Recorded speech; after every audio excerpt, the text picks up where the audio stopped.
Assalamu alaikum students. Assalamu alaikum class.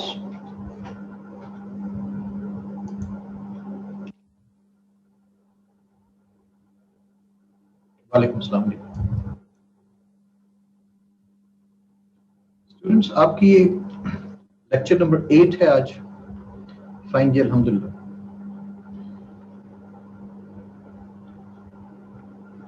और last हमने conclusion पढ़ा था. आर्गुमेंटेटिव स्टार्ट करने आज हमने, ऐसे ही है ना? We started. क्या कुछ किया था आर्गुमेंटेटिव में, जरा बताइएगा मुझे, क्योंकि ग्रुप में मुझे नजर कुछ नहीं आया. आपका ग्रुप टेलीग्राम पे था ना? नोआ OB12 SA.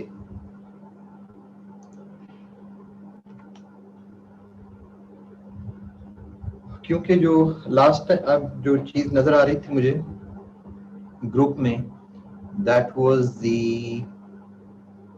कंक्लूजन पैराग्राफ सितंबर 10 को. इसके बाद एक और क्लास हुई होगी बीच में.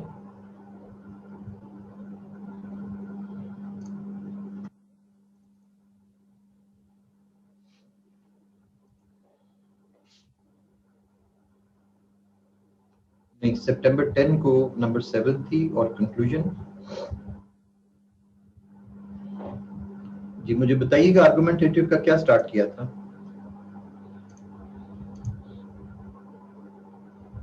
Thesis antithesis done plus synthesis, ठीक है.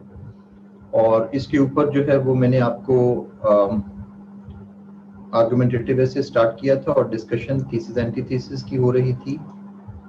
We discussed where you pointed out that we have to negate the topic, okay. और इसके ऊपर मैंने आपको पैराग्राफ्स दिखा दिए थे, उसके इंफॉर्मेशन टेक्नोलॉजी, ब्लेसिंग और कर्स वाला.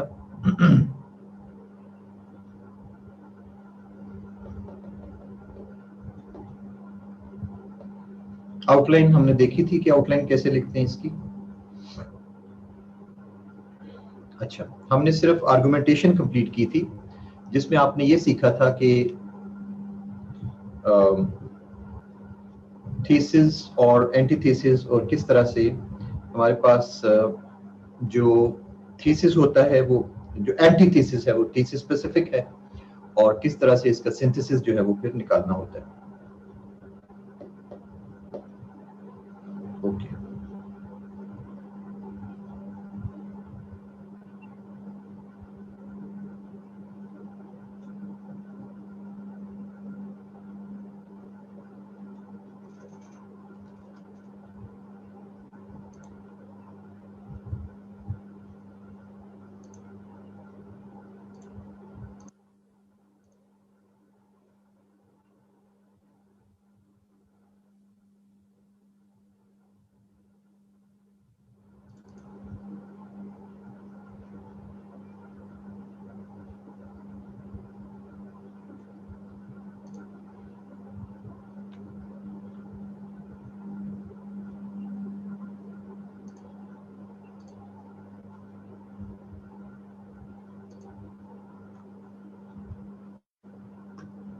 So the argumentative essay basically is the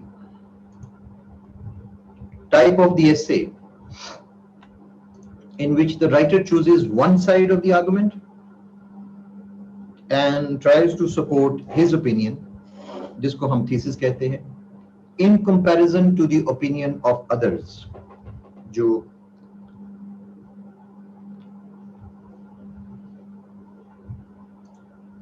और यहाँ मैं ये कह दूं कि ये opposite opinion of others, जिसको antithesis कहते हैं.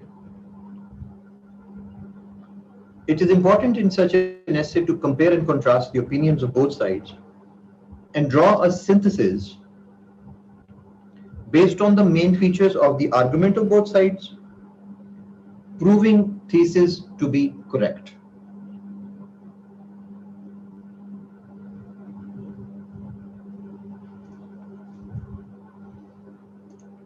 ये सिंथेसिस के ऊपर जो थी वो बात हो गई थी हमारी. इसका मेथड क्या है? मेथड ये है कि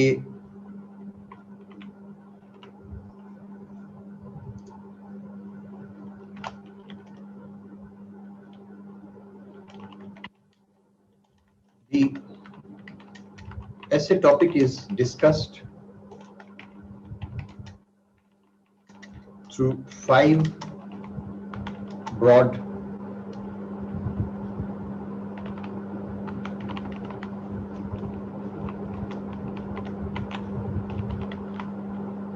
under 5 broad headings, each one of which then has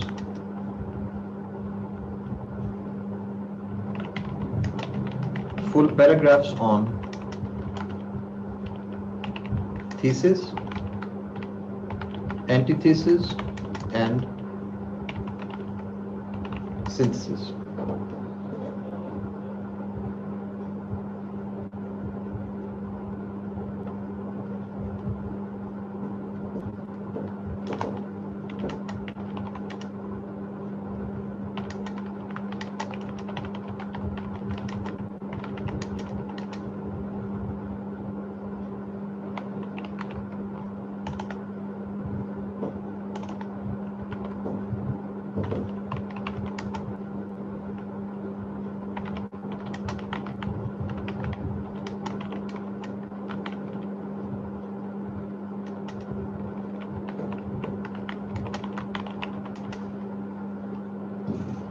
ये है आपका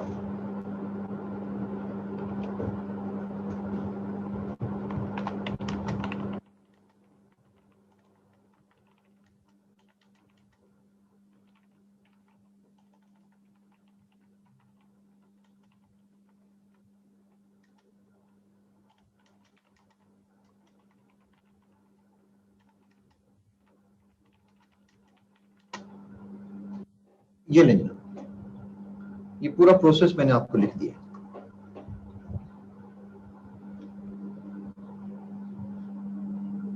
इसमें हमने फिर करना ये होता है कि हमारा the essay topic is discussed under 5 broad headings। आप headings निकाल लेते हैं और each one of which broad काट दें, कंफ्यूज करेगा। Under 5 headings, each one of which then has full paragraphs on thesis, antithesis and synthesis। इसको हम सेट कहते हैं ना, 3 पैराग्राफ्स का एक सेट बन जाता है एक हेडिंग के अंदर, thesis, antithesis and synthesis। The whole essay is developed thus by developing 3 paragraphs for each primary heading। तो कितनी प्राइमरी हेडिंग्स थी? 5 हमारे पास। तो इसका मतलब ये कि ये 15 पैराग्राफ्स हमारे पास निकल आते हैं इसके। नॉर्मली इसका सिंथेसिस का पैराग्राफ थोड़ा सा लेंथी हो जाता है क्योंकि आपने दोनों साइड्स के आर्गुमेंट्स जो है हमको कंपेयर करना होता है, इसलिए 15 पैराग्राफ्स काफी हैं इसमें, plus 3 introduction, overview and conclusion.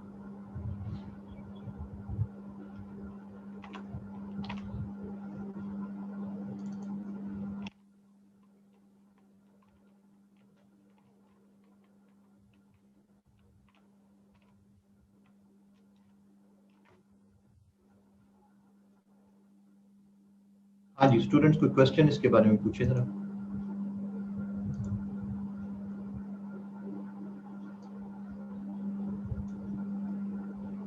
इसकी आउटलाइन ऐसे डेवलप होती है, आर्गुमेंटेटिव ऐसे आउटलाइन। जैसे आम आप इंट्रोडक्शन लिखेंगे, उसके नीचे थीसिस स्टेटमेंट लिखेंगे, उसके बाद ओवरव्यू है, तो ये तो सेम चीज है ना।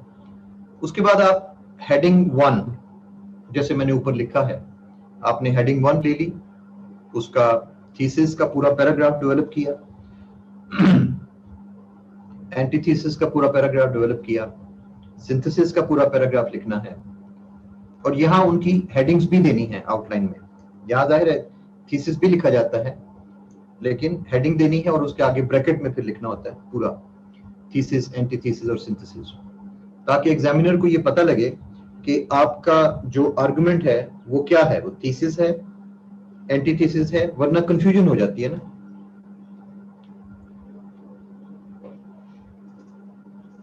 इस ऐसे में ये बहुत ख्याल रखना होता है कि आप लैंग्वेज बड़ी क्लियर यूज करनी है, वो भी मैं आपको दिखाता हूं अभी, लैंग्वेज ऑफ दी आर्गुमेंटेटिव ऐसे, और पूरा मेथड जो है वो मैं आपको सिखाता हूँ। सिर्फ जरा ये जो स्टूडेंट्स की बात होती है ना सर, कंफ्यूज हो रहे हैं, जरा कंफ्यूजन अपनी थोड़ी सी ना जरा रोक के रखिएगा।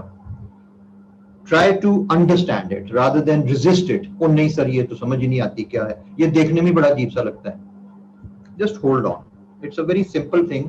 सिर्फ आप पहली दफा देख रहे हैं इसलिए अजीब लग रहा है आपको। हेडिंग 3, हेडिंग 4 और हेडिंग 5 और उसके बाद कंक्लूजन पैराग्राफ।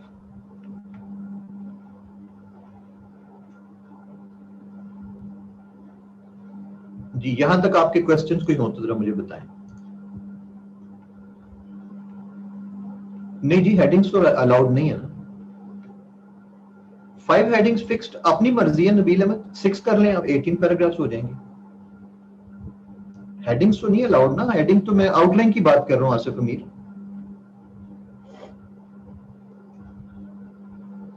आज हमारा तकरीबन आसिफ लास्ट लेक्चर है, ये 8 लेक्चर हो गए हैं।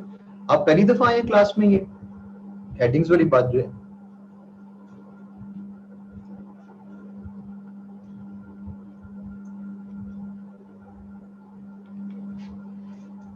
हेडिंग्स का हम नाम लेते हैं आउटलाइन के लिए, लेकिन ऐसे के अंदर नहीं लिखनी होती।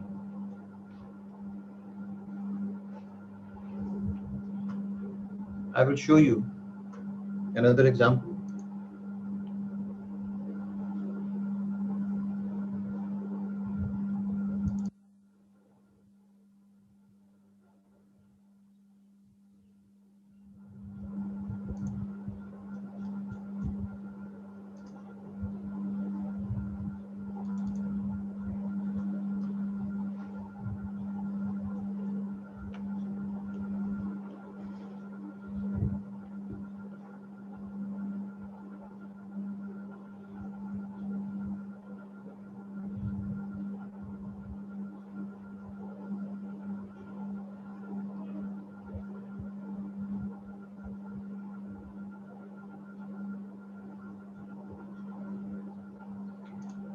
अच्छा जी, अब इसको लिखना कैसे है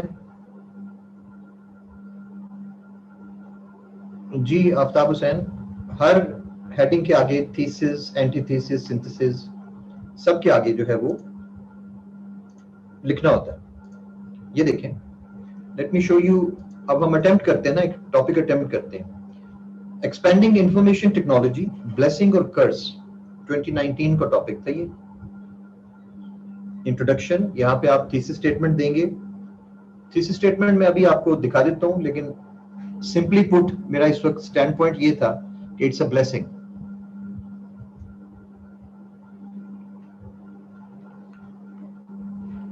अभी मैं थीसिस स्टेटमेंट भी आपको इसके अंदर दिखा देता हूं, बल्कि हम कर ही लेंगे इसको।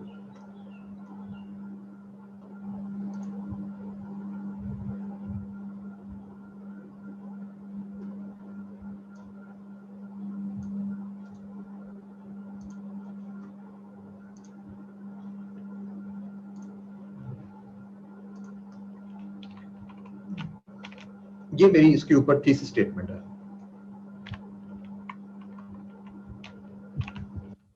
थीसिस स्टेटमेंट ये है कि spread of information technology has created both negative and positive impacts in the modern world. आपको थीसिस स्टेटमेंट के अंदर 3 पार्ट्स सिखाए हैं कि what, why and how। याद है आपको? what जो है सेंटेंस नंबर 1 क्या करता है? क्यों जी थीसिस स्टेटमेंट आप लोगों ने जो तरीका सीखा है बोलेंगे जरा प्लीज। सेंटेंस नंबर 1 क्या करता है? सेंटेंस नंबर 1 जो है वो बताएगा कि टॉपिक क्या है, यानी आपको टॉपिक की क्या समझ आई है। तो यहां पे हमने बताया है कि टॉपिक की हमें समझ ये आई है कि इंफॉर्मेशन, स्प्रेड ऑफ इंफॉर्मेशन। ये याद रखना है कि ये बाकी तुम लोग ऐसे में कुछ करो ना करो, उसका पहला वर्ड कभी मिस नहीं करना टॉपिक का।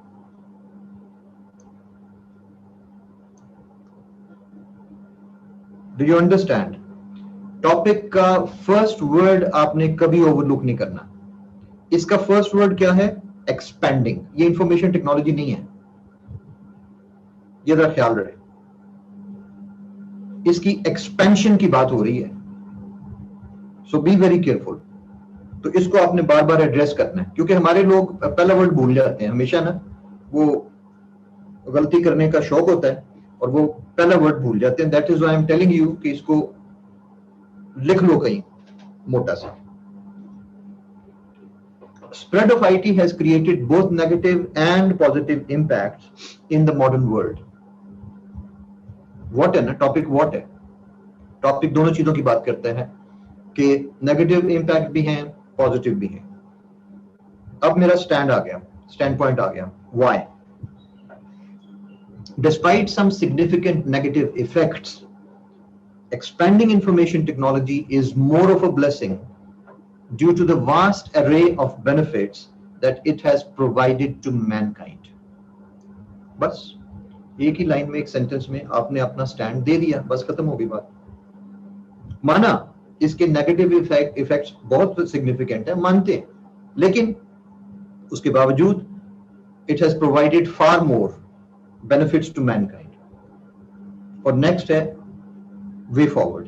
Bye utilising checks and controls, its negative effects can also be minimized. अगर दुनिया में इसके नेगेटिव इफेक्ट्स मौजूद हैं तो उसकी हमारे ख्याल में रीजन ये है कि इतने चेक्स एंड कंट्रोल्स डेवलप नहीं किए गए जिनको कंट्रोल करने से इसके नेगेटिव इफेक्ट्स को भी मिनिमाइज किया जा सकता है, मिटिगेटेड कह लें, मिनिमाइज कह लें। क्लियर है ना थीसिस स्टेटमेंट? कोई उसके अंदर कॉम्प्लिकेशन नहीं है, लैंग्वेज सिंपल है और अपनी बात जो है वो समझा दी गई है कि हमारे नजदीक ये ब्लेसिंग है। ब्लेसिंग का वर्ड जो है वो भी यूज कर दिया गया, एवरीथिंग इज देयर। नेक्स्ट, उसका ओवरव्यू क्या है?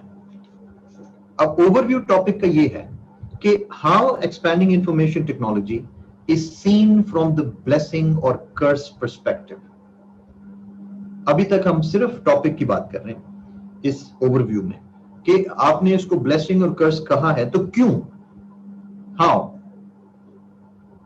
ब्लेसिंग्स है इसकी, तो फिर उसको ब्लेसिंग क्यों माना जाता है, और कर्स है तो कर्स क्यों? ब्रीफली इसका ओवरव्यू दें। ब्लेसिंग इसलिए कि फला फला फला चीज है, कर्स इसलिए कि फला फला फला चीज है। इसके लाजमी नहीं कि हम ऐसे की बातें करें।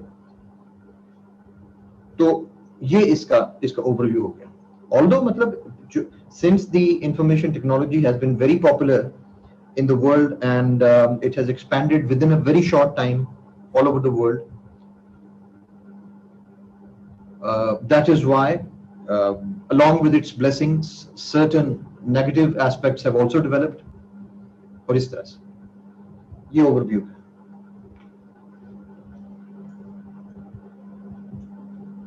अब मेरी हेडिंग्स आनी शुरू हो गई। मेरी हेडिंग नंबर 1 है ease of communication. Ease of communication के अंदर हमने डेवलप किया है कि communication has been immensely facilitated. ये हेडिंग है, सब हेडिंग है, जिसका मैंने टॉपिक सेंटेंस डेवलप करना है जैसे आपको दिखाया था उस दिन, और ये थीसिस है हमारा। एंटीथीसिस है कि negative activities have also increased manifold due to ease of communication. ये क्या है? ये मेरा एंटीथीसिस है, बताना, क्लियरली मार्क करना जरूरी है। और सी ये है कि evil minds are not limited to information technology. ये सिंथेसिस है। नेक्स्ट हेडिंग है convenient and accessible to all. ये मैंने डेवलप नहीं किया। आगे 3 इसके थीसिस, एंटीथीसिस और सिंथेसिस डेवलप करने हैं जैसे ऊपर किया गया। फिर एक हेडिंग है Information technology has benefited all humanity alike. अब इसके ऊपर भी तीनों चीजें डेवलप करने हैं हमने। फिर ये कि increasing the pace of progress has provided dividends to humanity. कि आईटी के यूज से प्रोग्रेस तो दुनिया में चल रही थी, लेकिन pace of progress has increased, जिसकी वजह से ह्यूमैनिटी को बहुत एडवांटेजेस हुए हैं। इसके ऊपर तीनों पैराग्राफ डेवलप होंगे। थीसिस एंटीथीसिस, और फिर ये कि use in education has enabled mankind to overcome physical barriers. Blessing है एजुकेशन में. And then the conclusion.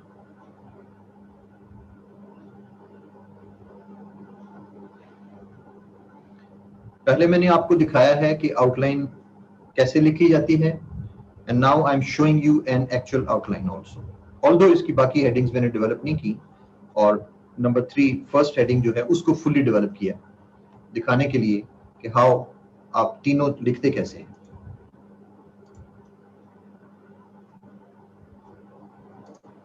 Ji students, number 3 के ऊपर कंसंट्रेट करें.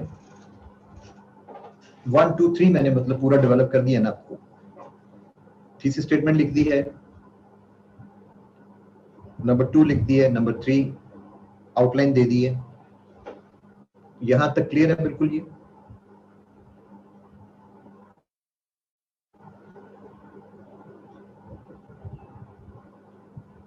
ठीक है?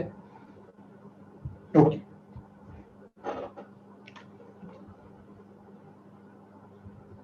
अब स्टूडेंट्स अक्सर पूछते हैं कि जी इसकी थीसिस स्टेटमेंट तो आपके सामने आ गई कि थीसिस स्टेटमेंट में सेंटेंस नंबर 1 में कहा गया कि दोनों चीजें हैं. सेंटेंस नंबर 2 में कहा गया कि सिग्निफिकेंट नेगेटिव इफेक्ट्स हैं तो सही, लेकिन इसकी ब्लेसिंग्स ज्यादा हैं, यानी अपना स्टैंस दे दिया गया, और वे फॉरवर्ड जो है वो भी उसके अंदर पेश कर दिया गया.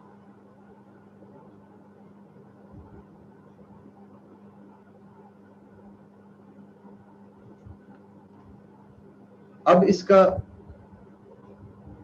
Let me show you an introduction also, क्योंकि स्टूडेंट्स पूछते हैं कि थीसिस स्टेटमेंट तो आगे चलें, इसका इंट्रोडक्शन पैराग्राफ जो है उसको डेवलप कैसे करना है. तो चूंकि अब आउटलाइन मौजूद है, सो इसके ऊपर जो एक इंट्रोडक्शन का पैराग्राफ है, let me show you that.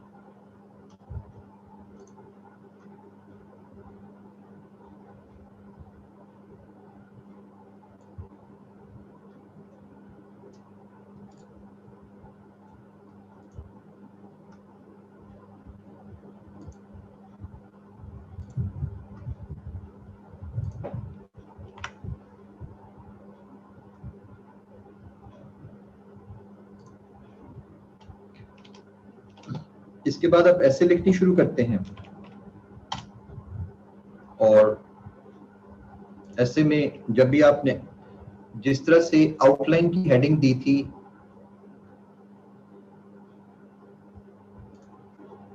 यहां पे आउटलाइन की हेडिंग होनी चाहिए कि ये आप आउटलाइन लिख रहे हैं. उसने कहा था write an outline and develop a comprehensive essay and write a comprehensive essay. तो हमने ये दिखाया कि जी ये मेरी आउटलाइन है सारी, और ये मैंने एसे स्टार्ट की है, और एसे के बाद एसे के अंदर इंट्रोडक्शन फिर जो है वो शुरू हो गया.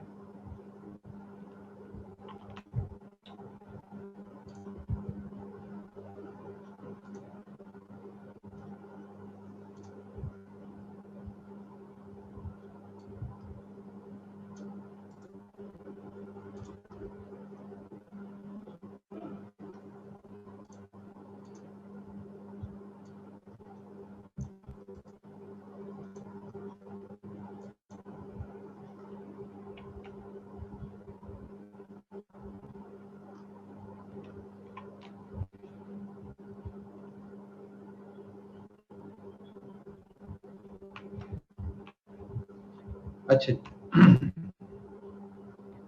अटेंशन ग्रैबर देखिएगा. Man's imagination used to consider mythological gods having powers which were supernatural, as long as technology did not exist in the world.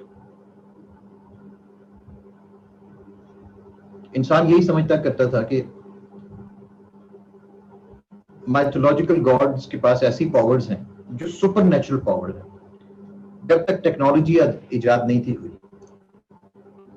Communicating with unknown beings, ये वो जो माइथोलॉजिकल गॉड्स थे, रामायण है जिस तरह से, communicating with unknown beings, being able to know about the world beyond, about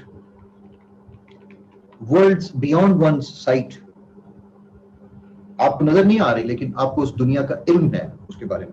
And the ability to reach decisions quickly used to be godly virtues.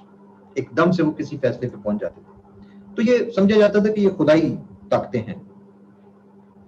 However, with the advent of information technology, man realized that he had finally got those mythological powers which he always dreamt of having for mankind's betterment. कि इंसानियत की फलाह हो सकती है अगर हमारे पास भी वही खुदाई ताकतें सारी आ जाएं जो उन देवी देवताओं के पास होती.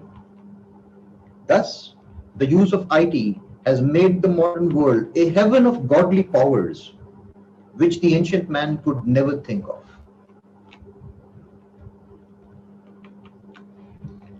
Could only dream of.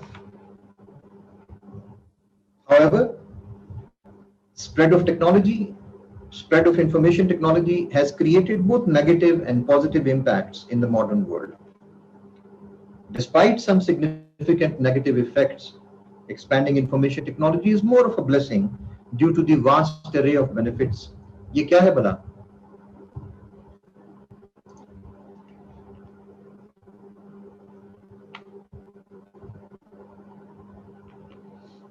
क्यों जी? ये हम वो देख के आए ना थीसिस स्टेटमेंट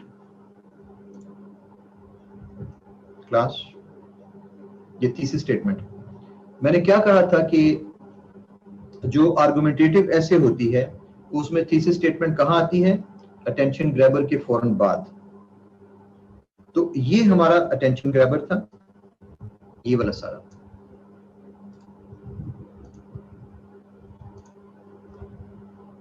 और अगर आप वर्ड से देखें तो ये वाला हमारा वो लिंकिंग सेंटेंस है.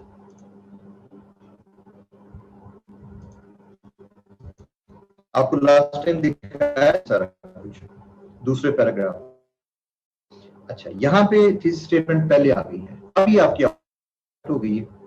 The blessings of IT are manifest in ease of communication across the globe, ease of access to technology, and by the seamless integration of IT into various fields of knowledge. ये तीनों headings इकट्ठी करती हैं. Important sectors like education, health, and human development have greatly from the expansion of IT. Eliminate access to humanity at large, which is the prime feature of information technology. Although the opponents of IT emphasize the negative effects of technology like lack of privacy, identity theft, and remote influencing of immature minds, these efforts are mostly like making mountain out of a molehill. ये जितनी भी opponents जो हैं वो बातें करते हैं इसके खिलाफ भी, लेकिन हकीकत गौर से देखा जाए तो ये बस वो making mountain out of a molehill, यानी राई का पहाड़ बनाने के मुतरादिफ है. So this is your introduction.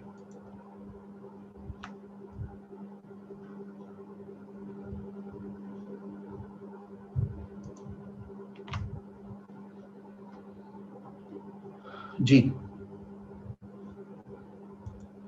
Introduction के बारे में कोई कंफ्यूजन? कोई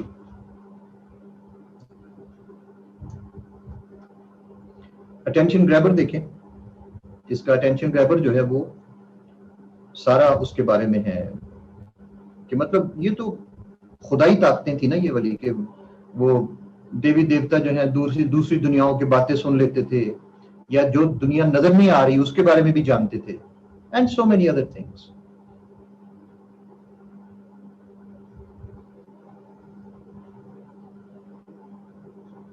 एंटीथेसिस, अमीना इकराम, लास्ट जो है वो हमारा एंटीथेसिस है. सही बताऊं तो ये सारा एंटीथेसिस है, और ये these efforts are mostly like making mountain out of a molehill, ये सिंथेसिस है.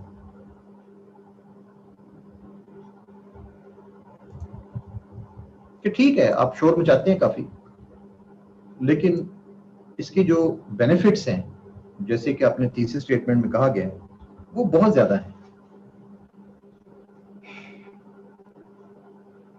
क्या डिफरेंस आया एक्सपोजिटरी में और इसमें? जो पहले जो मैंने आपको दिखाया था वो वर्ल्ड ट्रेड वाला इंट्रोडक्शन, उसमें और इसमें क्या फर्क आया?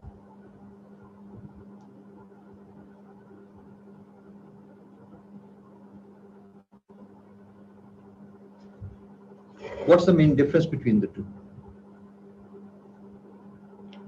Placement, नबील। कि थीसिस स्टेटमेंट जो है वो मिडिल में आ गई है।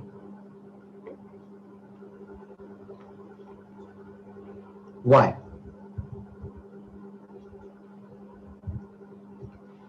जी Adil, many people say so. अभी तुमने पैराग्राफ नहीं ना पढ़े, पैराग्राफ पढ़ना है तो तुमने कहना ये तो बच्चों वाला खेल है। पहले एक्सपोजिटरी में लास्ट में थी।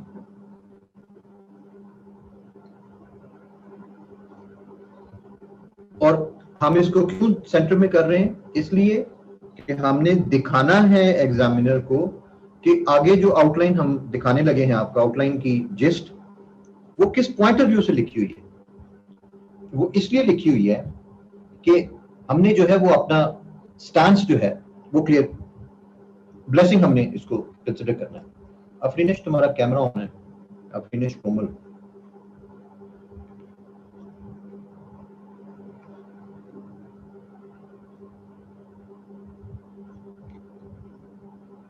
ये कुछ और पढ़ने में लगी हुई है मेरा ख्याल है। Have to take a stance.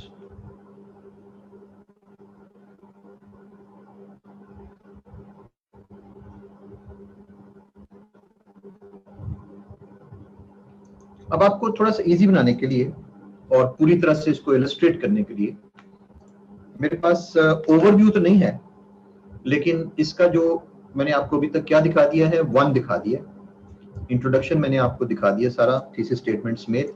Number 2 मैंने नहीं लिखा हुआ, लेकिन नंबर 3 पॉइंट मैंने पूरा डेवलप किया हुआ, तीनों paragraphs. I will show you that ऐसे जब लिखी जाएगी एक्चुअली ये चीज तो चलती कैसे है। ये पैराग्राफ 1 आ गया। The expansion of information technology, ये थीसिस है। अब यहां पे हम कुछ नहीं लिख सकते, थीसिस, एंटीथीसिस, सिंथेसिस कुछ नहीं लिख सकते। हमने अपनी बात से साबित करना है कि, और अपने एक चीज आपने गौर करनी है कि एक पैराग्राफ से जब हम दूसरे पैराग्राफ में जाएंगे तो ट्रांजिशन कैसे होगी। Focus on that also. अच्छा, the expansion of information technology has greatly facilitated communication all over the world. ये वही जो मेरी ए था, ए जो सब हेडिंग थी उसको एक्सपेंड किया ना। It is possible for people to communicate with each other across the globe conveniently. Reasoning and explanation मेरा सपोर्टिंग पॉइंट है। The invention of various softwares, apps, and communication platforms has made it easy for people around the globe to connect with each other without any wastage of time. ये supporting point है।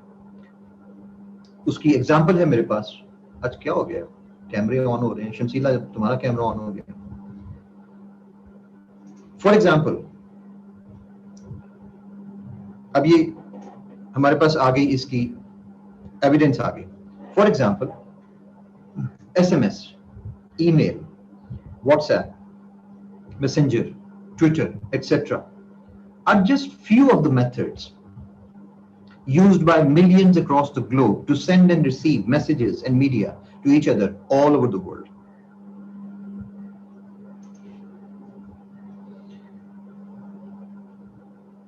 In this way, अब ये concluding sentence आ गया। In this way, information technology has expanded the scope of global communication and has made it highly convenient.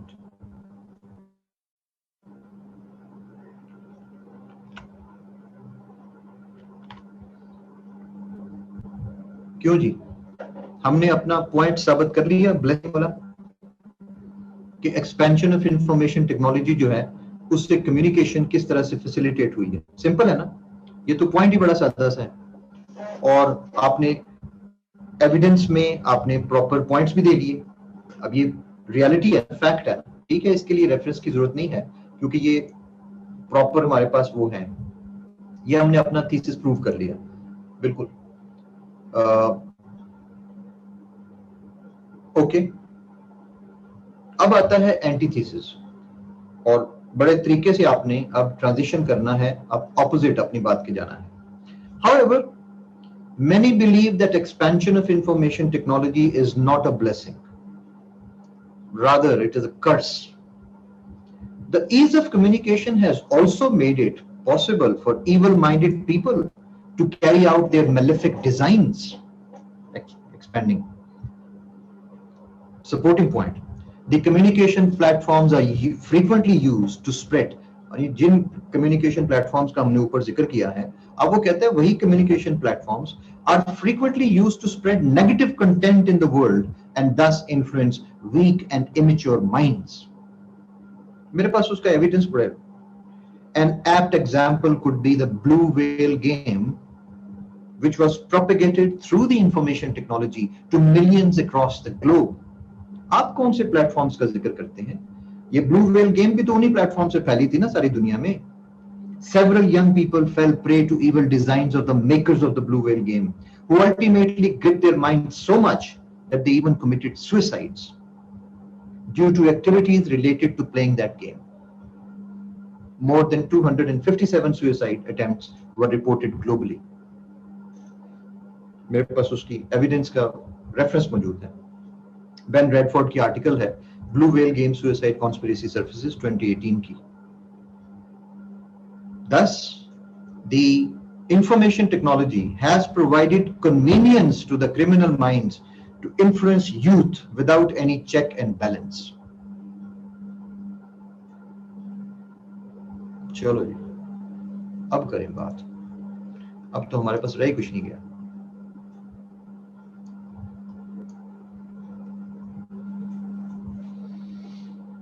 क्यों जनाब?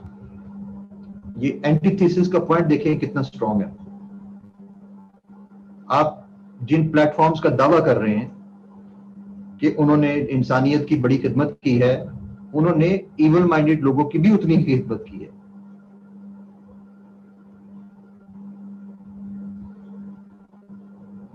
Stronger than antithesis. यहां तो बंदा मर गया ना, बंदे मर गए हैं. बिल्कुल. सो अब आर्गुमेंट कहां खड़ी है? बैलेंस. थीसिस एंटीथीसिस दोनों अपनी जगह स्ट्रॉन्ग है. चले. सो इसका मतलब ये कि अब आपको सिंथेसिस बड़े तरीके से करना पड़ेगा ना. सिंथेसिस में इसकी वो है, कमाल होता है सारा. Seeing the evidence provided by the opponents of information technology, one may observe that their argument is not valid. आप ठीक है, आपने जो कुछ कहा आर्गुमेंट ठीक है, लेकिन वैलिड नहीं है. The evil-minded people are everywhere and can make use of any kind of technology. क्या इसका ये मतलब हुआ? This does not mean that all technology is a curse. जनाब, evil-minded लोग तो हर तरह की टेक्नोलॉजी को यूज कर सकते हैं, तो क्या सारी टेक्नोलॉजी कर्स है? Technology itself can neither be a blessing nor a curse. Itself technology नहीं हो सकती. इसकी एग्जाम्पल बड़ी जबरदस्त है. A valid example may be the use of a kitchen knife. ये जो छुरी इस्तेमाल होती है किचन में, which is used in millions of households globally to prepare food on daily basis. सारी दुनिया इस छुरी से रोजाना 3 टाइम का खाना जो है वो काट के खाती है. The same tool may also be used by evil-minded people to harm others. क्या है अगर कोई बंदा उसी छुरी को उठा के तो गलत तरीके से इस्तेमाल शुरू कर दे? This means that the fault is not in the technology, but the way it is used. साबित हुई ना बात? Hence, it is proved that information technology has proved to be more of a blessing.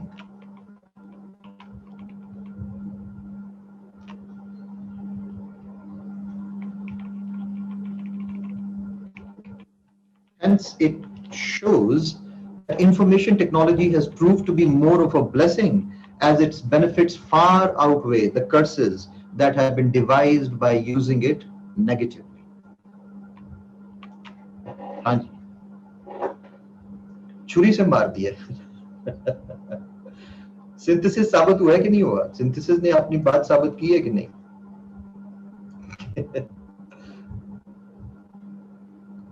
सारी दुनिया जो है वो आप करते हैं, उसके ऊपर जो है वो आप इस्तेमाल करती है छुरी डेली बेसिस पे। क्या सारी मतलब सारी दुनिया से आप छुरियां भी गायब कर देंगे?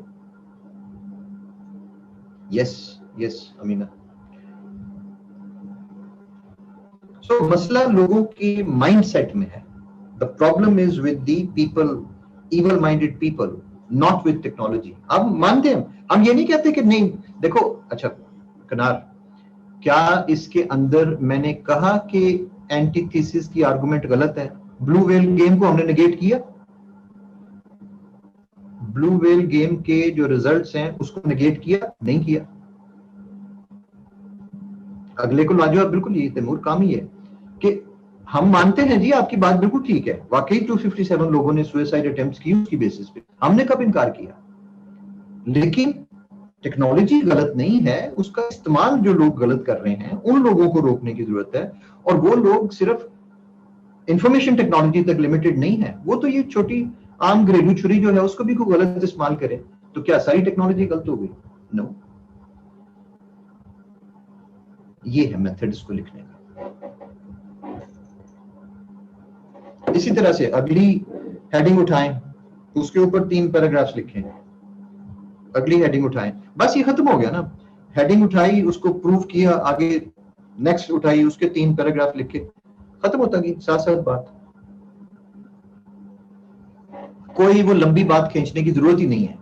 जिस तरह से जी हाँ तमू, जैसे आम जैसे वो गन्स यूज होती हैं,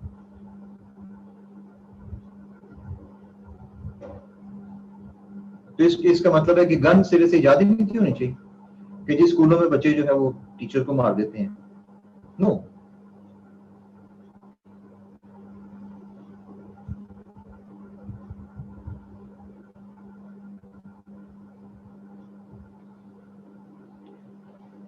सो जनाब, here we are.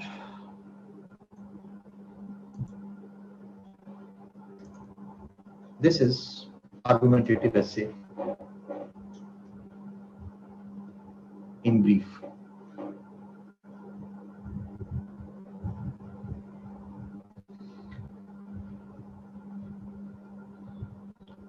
क्लास कुछ बोलेंगे आप कुछ कि प्रैक्टिस करें अमीना, प्रैक्टिस करें। इसका तरीका ये है कि ये चलती है प्रैक्टिस की बेसिस पे कि आर्ग्यू कर, आपस में आर्ग्यू करो, छोटे छोटे ग्रुप्स बना के आपस में। जिस तरह मैंने उस दिन किया था ना कि लाले तुम तो क्लास में हो ही नहीं, तुम कैसे कहते हो मैं पता नहीं कौन था उस दिन आप में से, और हम साबित किया था कि नहीं आप है ही नहीं, तो वाकई साबित हो गया था कि नहीं है। कनार था वो वाकई साबित हो गया था कि वो नहीं है, क्योंकि हमने आर्गुमेंट निकाली ना उसके अंदर से। आर्गुमेंट निकाल ली कि भाई मैं तो बात हो रही है जहां पे स्पीकर है उसकी फिजिकल प्रेजेंस की बात हो रही है, स्पीकर वहां पे फिजिकली प्रेजेंट है, वो हेयर को डिफाइन कर रहा है, हेयर की बात कर रहा है। तो here means what? Here means here and now, this physical space.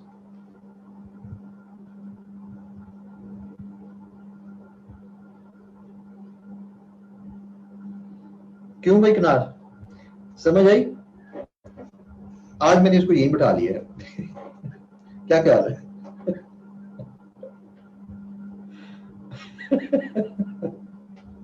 आज फिजिकली प्रेजेंट हो ना यहाँ पे, क्या करूं इसको कैमरे पे लाके दिखाऊं आपको?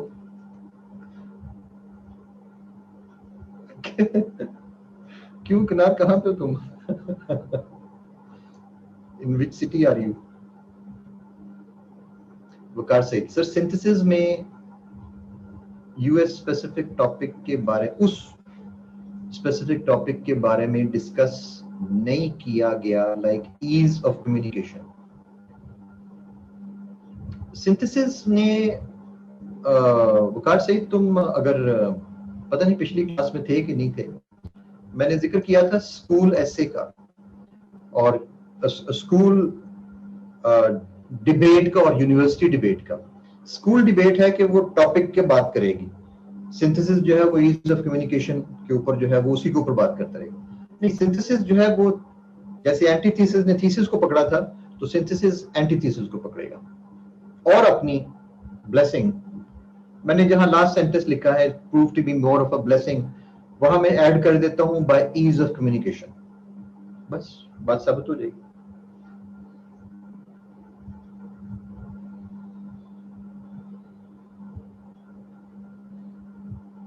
Kanar, in which city are you, by the way? नहीं मोहम्मद आदिल, ओवरव्यू में जो है वो आर्गुमेंट्स नहीं देने होंगे, वो सिर्फ आप टॉपिक एक्सप्लेन करेंगे, that's all.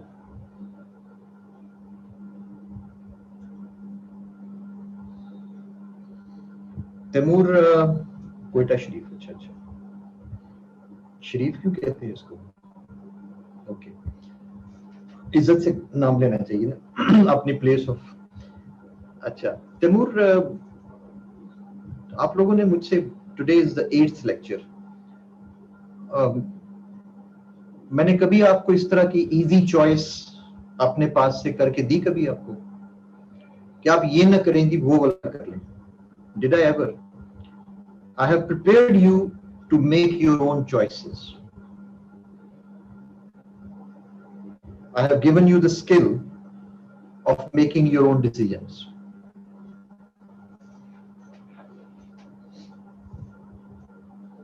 Throughout this course, I have been focusing on only one thing, that you must make your own decisions. I can assist you in making decisions. I will tell you the method of making decisions, what to do, what not to do, but ultimately the decision has to be yours, your own.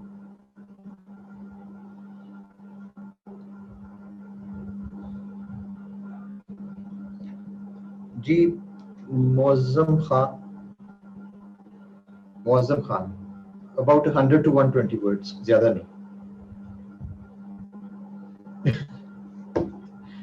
Adil ये question में पूछने वाला है यार। Argumentative ऐसे हर paper में आते हैं, मिनिमम 2 to 3 4 टॉपिक्स आर्गुमेंटेटिव के होते हैं हमेशा। 1/3 आर्गुमेंटेटिव होता है, 1/3 एब्स्ट्रैक्ट, 1/3 एक्सप्लेनेटरी।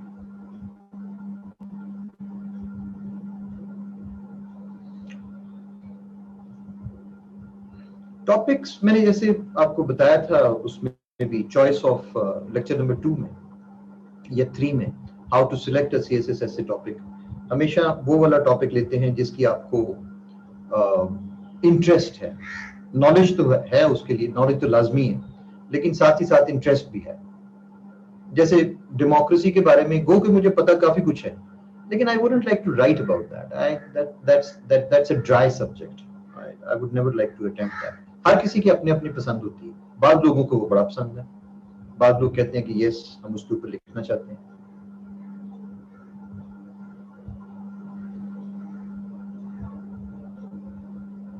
जी दाऊद, मैं समझ गया हूं, ओपन रखें अपने आप को। ये 2018 में यही हुआ ना लोगों के साथ कि उन्होंने तैयार किए हुए थे क्लाइमेट चेंज और डेमोक्रेसी और विमेन एजुकेशन और विमेन राइट्स और ये सारी चीजें, और उसी चक्कर में वो मिस कर गए सबसे इजी टॉपिक जो था उस पेपर का, higher education in Pakistan, ills and remedies. सबसे इजी पेपर, सबसे इजी टॉपिक वो इसलिए मिस कर गए कि उन्होंने देखा कि जी एजुकेशन है ना, तो एजुकेशन तो मैंने नहीं तैयार किया हुआ, तो मैंने तो वो मुश्किल टॉपिक्स याद किए हुए हैं, इंटरनेशनल रिलेशंस के और सीपैक और सारा कुछ, ये चक्कर। ओके, जरा मुझसे अपनी लिस्ट पूरी करवा लें चीजों की, ग्रुप के अंदर क्या कुछ किया है। अच्छा, एक तरह मैं थोड़ा सा बता दूं आपको कि ये वाला जो इंट्रोडक्शन पैराग्राफ जिस वक्त मैंने लिखा था, उस वक्त ये वाली आउटलाइन मेरे सामने नहीं थी, जुबानी मुझे याद था थोड़ा थोड़ा। Give me a few minutes, मैं इसको आउटलाइन को इसके मुताबिक कर दूं जरा।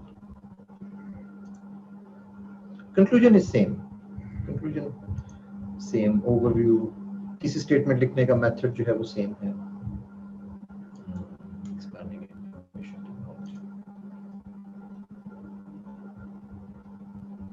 ease of communication, convenient and accessible to all.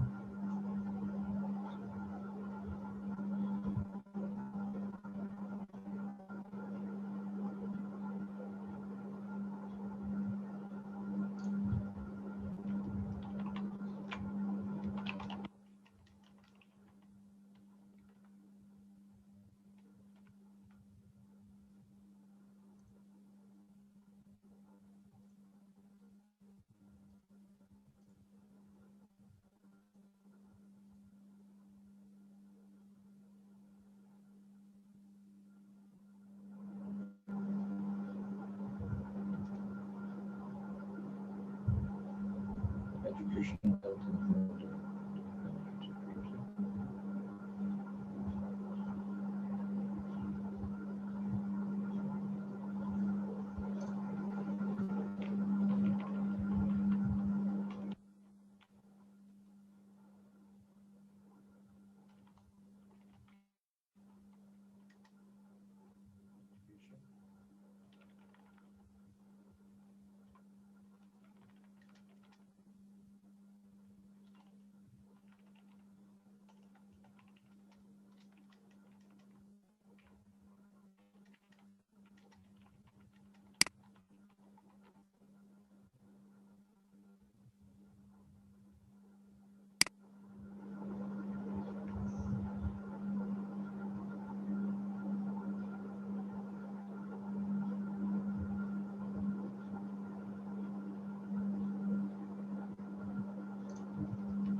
मैं आपके ग्रुप में ये सारा इकट्ठे ही भेज देता हूँ।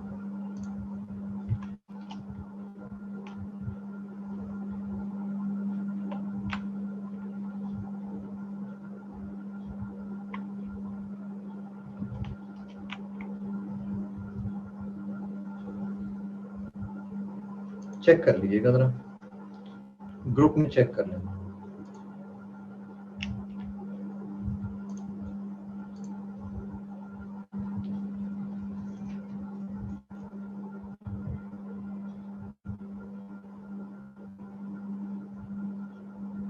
गुल कंक्लूजन में थीसिस एंटीथीसिस को अपोज करेगा ना? अच्छा इसका जरा सुन ले जरा। कंक्लूजन में आप ऐसा करें कि पांचों सिंथेसिस को मेंशन कर दें।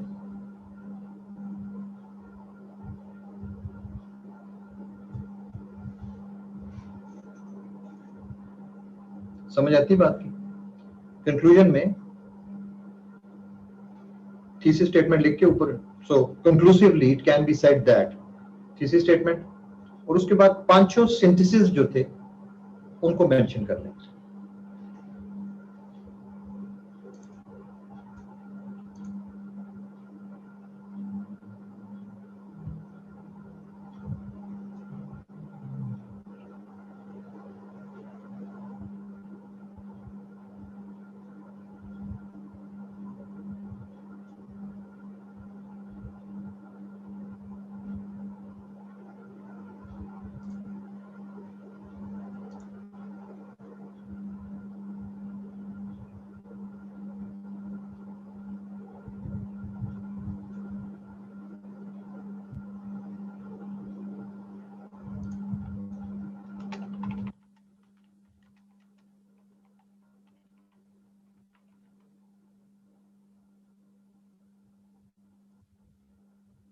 मैंने वो लाइन भी ऐड कर दी है उसके अंदर, like ease of communication.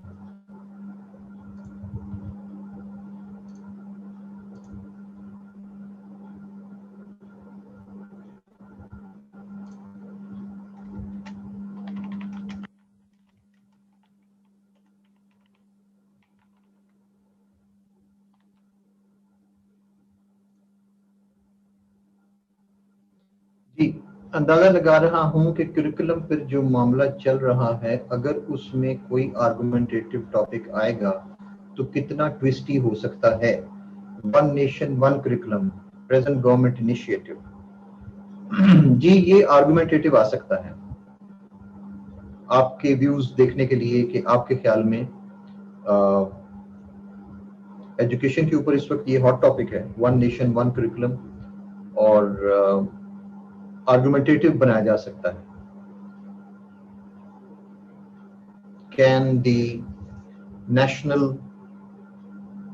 educational objectives be achieved through one nation one curriculum initiative? या एग्जैक्टली ये नाम तो नहीं लिखा जाएगा, ये तो कभी भी नहीं लिखा जाता। हमेशा इसको इस तरह से किया जाएगा कि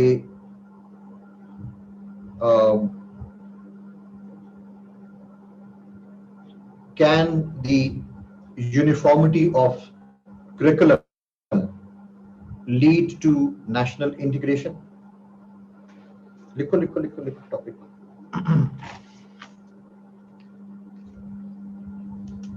पर्पस क्या है सिंगल का?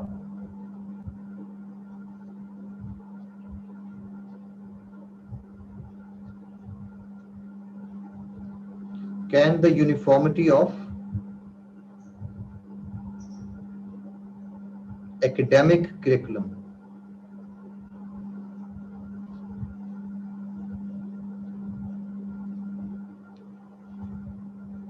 lead to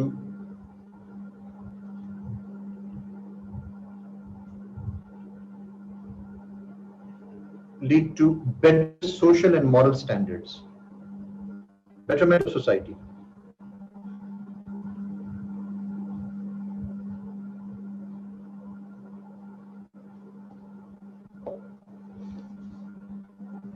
Can the uniformity of academic curriculum lead to betterment of society? यानी हम ये नहीं कहते कि ये नेशनल इंटेग्रिटी की तरफ ही लेके जाएगा, उसको ओपन रखते हैं ना। और बुनियादी हमारा मकसद ये है कि हम social and moral standards country के बेहतर करना चाहते हैं, क्योंकि एजुकेशन के थ्रू हम मेरी इंटीग्रेशन की तो बात नहीं ना कर रहे। हाँ जी, वही ना, बेटरमेंट ऑफ सोसाइटी। नहीं, एजुकेशन सिस्टम नहीं, सोनम, एजुकेशन सिस्टम के लिए हम नहीं कर रही है। नहीं, इसका मतलब कुछ और है। इसका मतलब ये है to remove the different standards in today's academic society.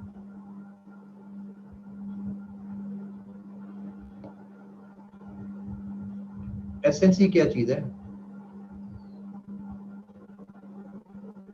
Single national curriculum. SNC क्या है यार? बेटरमेंट ऑफ एजुकेशन नहीं, बात सिंगल नेशनल करिकुलम क्या है?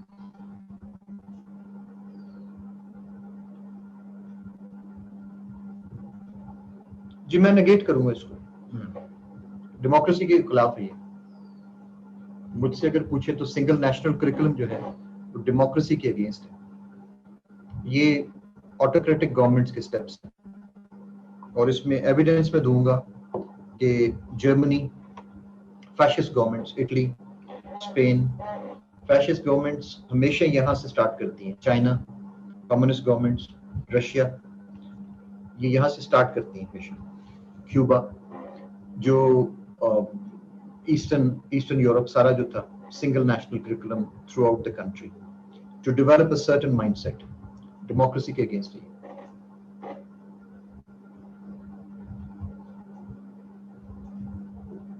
मेरे ख्याल में। And I can prove it like that also. ये एक ये समझ नहीं आती कि डेमोक्रेटिक गवर्नमेंट इस तरह के स्टेप्स कैसे ले सकती है। ये मुझे अभी तक समझ नहीं आई। क्या ख्याल है आप लोगों को? कुछ समझ आ रही है इसकी? कोई सिंगल नेशनल करिकुलम की थोड़ी सी बात कर लें जरा।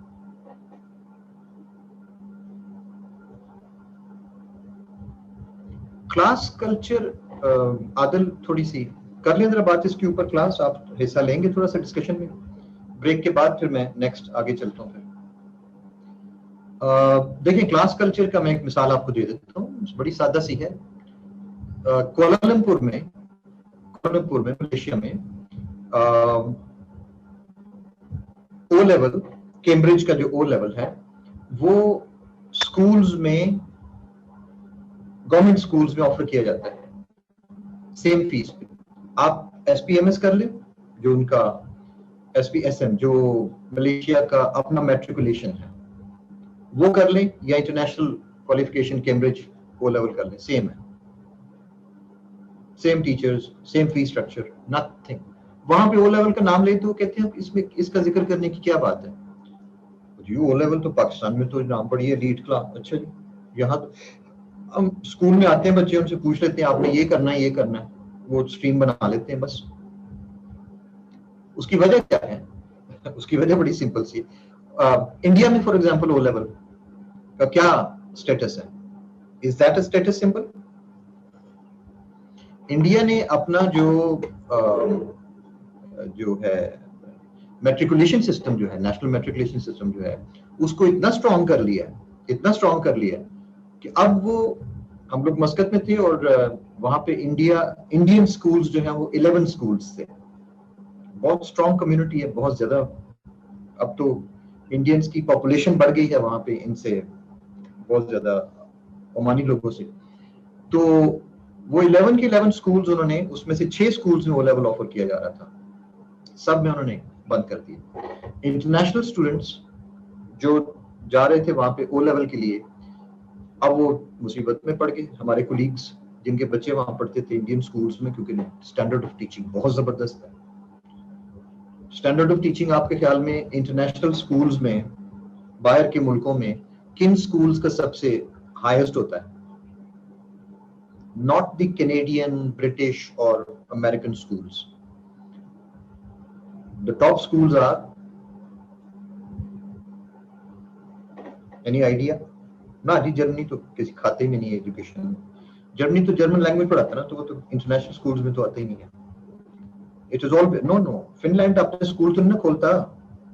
मैं पूछ रहा हूँ कि मिडिल ईस्ट में अगर इंटरनेशनल स्कूल्स होंगे दूसरे मुल्कों में, तो इंटरनेशनल स्कूल्स में सबसे हाईएस्ट स्टैंडर्ड ऑफ एजुकेशन किसका होगा?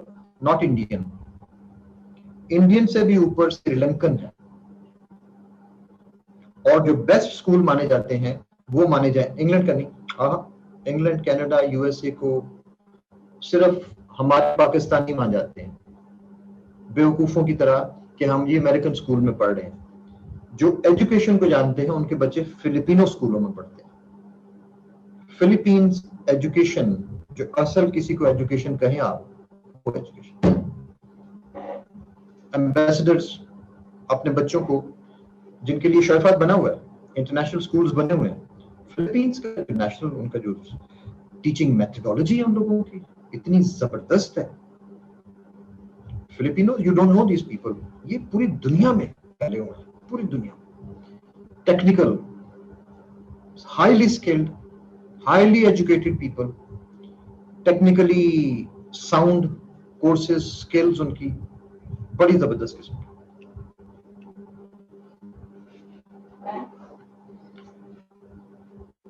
नहीं, ओ लेवल तो बड़ा, ओ लेवल तो दुनिया में बड़ा मतलब बदनाम सा हो गया हुआ है, उसको तो मानता ही कोई नहीं है। इंग्लैंड की एजुकेशन सिस्टम को तो लोग नहीं कंसिडर करते ना।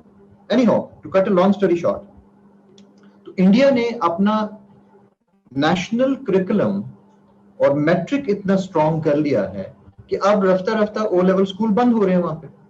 मुश्किल से बड़े सिटीज में 3 या 4 बड़े बड़े स्कूल्स रह गए हैं बस।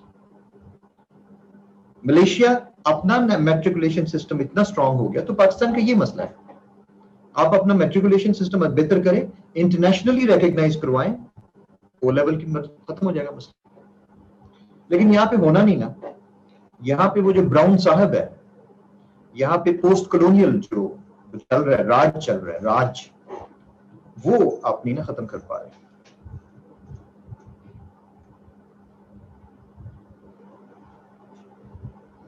जब तक हम इसको oh my god Fasiha, SNC not applicable to private schools, तो फिर मकसद क्या हुआ आपका? फिर आप बना क्यों रहे हैं?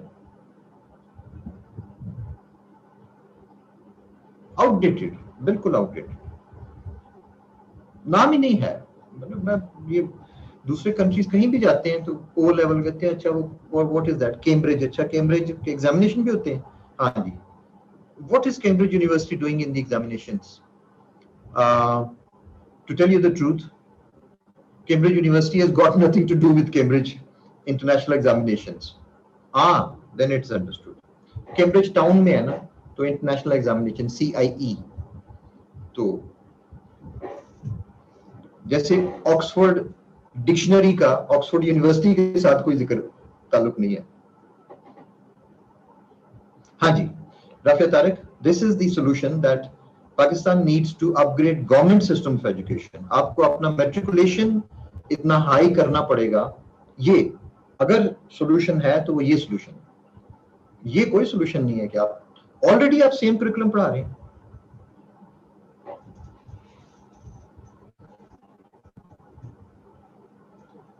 Taimur, to tell you the truth यार, ये सीआईई के नाम पे पैसे जो है ना देते हैं, ये सारा कुछ। I have been in very close terms with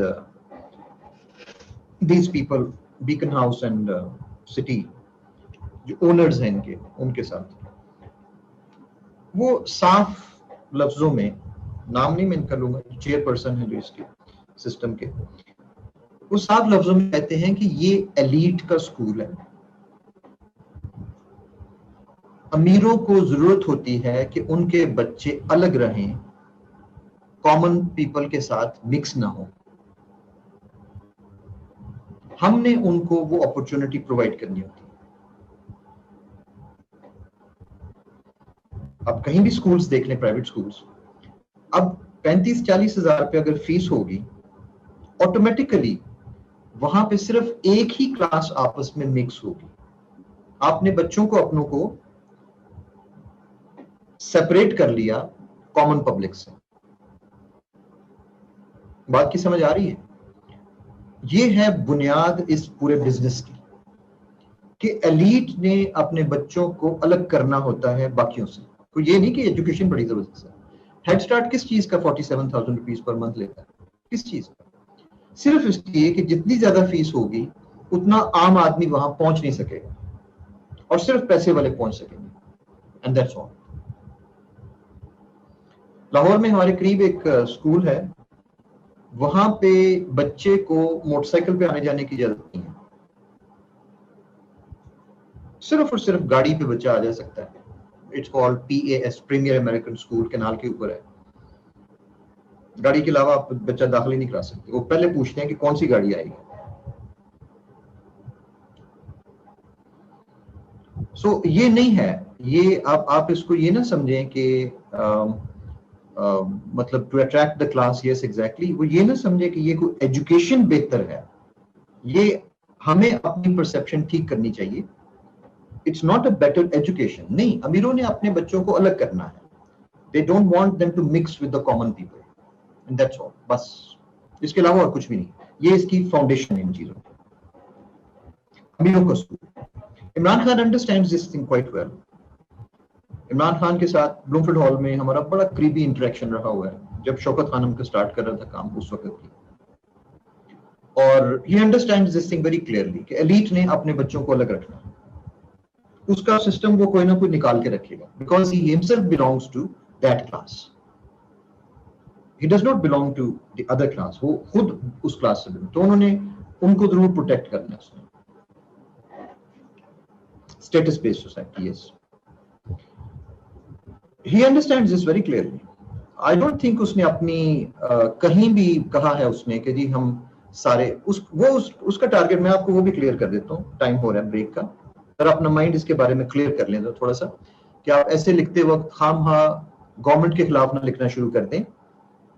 target उसका ओ लेवल को मैट्रिक के बराबर लाने का नहीं है, प्लीज। टारगेट उसका है मदरसा को इज्जत देने का, कि मदरसा एजुकेशन के अंदर भी लाखों बच्चे पढ़ रहे हैं, और उनकी वैल्यू कोई नहीं उनकी एजुकेशन की, वो लोग क्यों नहीं मेडिकल कॉलेजेस में आ सकते, वो लोग क्यों नहीं इंजीनियरिंग यूनिवर्सिटीज में आ सकते। बेसिकली उनके लिए रास्ता बनाया जा रहा है कि उनका वो जो अगर कोई ऐसा करिकुलम के अंदर कोई ऐसी चीजें हैं जो उनको रेडिकलाइज कर रही है, उसको एलिमिनेट करें। तो ये अपना किबला आप दुरुस्त करें। He is not aiming to demolish this elite school system, he wants to uplift that religious, उसको मेन स्ट्रीम में लाने की कोशिश कर रहा है। ये ऑब्जेक्टिव्स है सारे।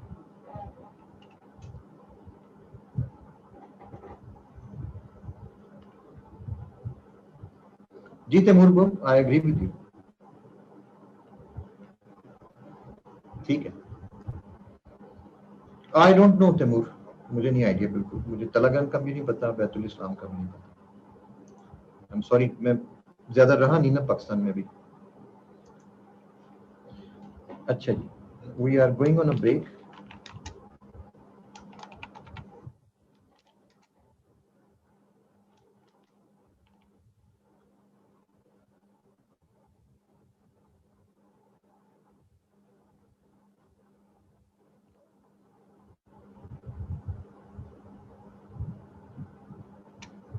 भाई मुबशरा, आपका सवाल खुद ही जवाब दे रहा है मेरी बात का। आप your question is answering this thing by itself.